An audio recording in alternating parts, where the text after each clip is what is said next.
Hello everyone, आप सभी का स्वागत है मेरे यूट्यूब चैनल पर। और आज मैं आप लोगों को एक और कहानी सुनाने जा रही हूँ। इस कहानी का शीर्षक है शेरनी।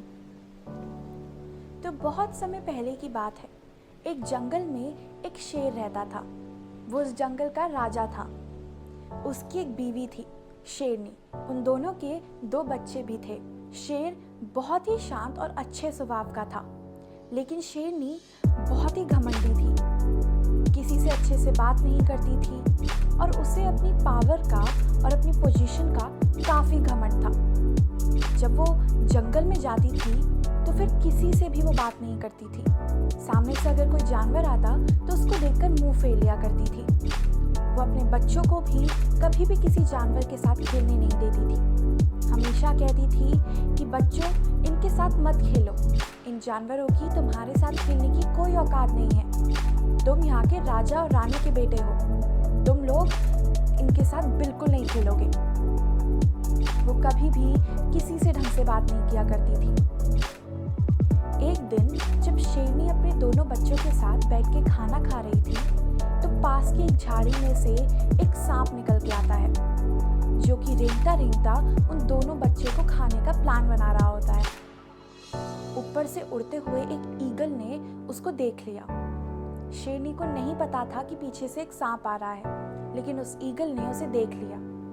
वो नीचे आया और उस सांप को मार दिया। शेरनी को वैसे तो उस ईगल का थैंक यू कहना चाहिए था, लेकिन उसने कुछ नहीं कहा और मुंह फेरते हुए ये कह के चली गई कि तुम्हारी हिम्मत कैसे हुई यहाँ पे अंदर आने की और मेरे बच्चों को हाथ लगाने की। फिर वो वहाँ से चली गई। उस ईगल को बहुत बुरा लगा, लेकिन वो कर भी क्या सकता था। वो भी वहाँ से चला गया। कुछ दिनों बाद शेर जंगल के काम से बाहर गया और शेरनी अपने दोनों बच्चों को लेकर नदी किनारे गई। शेरनी बहुत थकी हुई थी, इसलिए वो वहीं सो गई। उसके बच्चे कुछ देर तक तो नदी किनारे खेलते रहे, लेकिन उसके बाद उन्होंने सोचा कि क्यों ना जंगल के बीचों बीच जाके खेला जाए, तो वो वहाँ से चले गए। जब शेरनी की आंखें खुली और उसने देखा कि उसके दोनों बच्चे हैं ही नहीं, तो वो बहुत भयभीत हो गई, बहुत डर गई। वो इधर उधर अपने बच्चों को आवाज़ लगाती हुई ढूंढने लग गई। वो रोने लग गई। धीरे धीरे वो आगे बढ़ी तो उसे वहाँ पे एक बंदर मिला। तो उसने उस बंदर से पूछा कि क्या तुमने मेरे बच्चों को देखा है? वो यहीं कहीं होंगे शायद। बंदर मन ही मन सोच रहा था कि क्या ये सच में मुझसे बात कर रही है? आज तक तो इसने कभी की नहीं। बंदर पेड़ से नीचे उतरता है और कहता है, रानी, आप मुझसे बात कर रही हैं। थोड़ी देर के लिए तो मुझे यकीन ही नहीं हुआ। आप कहती थी ना मैं तो एक नासमझ बंदर हूँ, तो मुझे कैसे पता होगा आपके बच्चे कहाँ हैं? शेरनी को रियलाइज़ होने लग गया कि वो कितनी बुरी है और वो कितने बुरे तरीके से लोगों से बिहेव करती है। वो वहाँ से बुरा सा मुँह लेकर चली गई। आगे उसे एक हाथी मिला। उसने हाथी से भी पूछा कि क्या तुमने मेरे दोनों बच्चों को देखा है?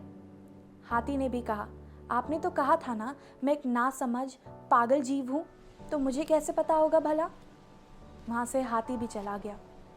ऐसे करते करते उसने ना जाने कितने सारे जानवरों से पूछा, लेकिन उन सब ने ये कहते हुए इनकार कर दिया कि आपने तो पहले हमसे कभी बात नहीं करी, हमसे कभी ढंग से बात नहीं करी, कभी हमें शुक्रिया अदा नहीं किया आपकी मदद करने के लिए, तो फिर हम आपकी मदद क्यों करें? यहाँ तक कि एक छोटे से चूहे ने भी उस शेरनी को मना कर दिया कि आपने तो कहा था ना कि मैं छोटा हूँ, घिनौना हूँ और बहुत बुरा हूँ, तो मैं आपकी मदद क्यों करूँ? शेरनी अब रोने लग गई। उसे विश्वास हो गया था कि उसकी कोई मदद नहीं करेगा। उसे रियलाइज़ भी होने लग गया था कि उसने बहुत बड़ी गलती करी है। वो जल्दी से सारे जानवरों के पास गई और बारी बारी से सबसे माफ़ी मांगी। आखिर में सारे जानवरों ने उसे माफ़ कर दिया और फिर उसके बच्चों को ढूंढने में मदद कराई। आखिर में उस हाथी ने उस दोनों बच्चों को ढूंढ लिया।